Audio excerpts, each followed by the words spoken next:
எந்த தெய்வத்துக்கும் இல்லாத ஒரு சிறப்பு ஒன்று முருகர்கிட்ட இருக்குங்க. நீங்கள் இந்த வீடியோ பார்த்துட்டு இருக்கிறவங்க உங்களுக்கு கண்டிப்பாக நான் சொல்கிற இந்த ஒரு உணர்வு விஷயம் நடந்திருக்கும். கமெண்ட்டில் சொல்லுங்கள்.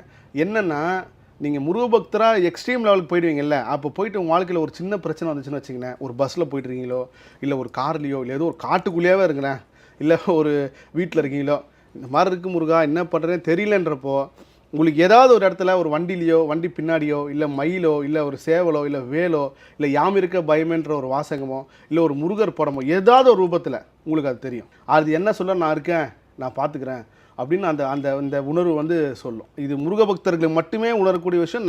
எல்லார் லைஃப்லையும் நடந்திருக்கும். எனக்குலாம் பல தடவை நடந்திருக்கு. ஒரு ஒரு எக்ஸ்ட்ரீம் ஒரு ப்ராப்ளத்தில் வந்து கூட வந்து ஒருத்தர் ஏமாற்றிட்டாருன்றப்போ, இதுக்கப்புறம் வாழ்க்கை இல்லைன்ற நினச்சிட்டு வரப்போ, எனக்கு முன்னாடி ஒரு வண்டி சர்ருன்னு வந்து இப்படி போது, பின்னாடி யாம் இருக்க பயம்னு சொல்லி குழந்தை முருகர் இருக்கார்.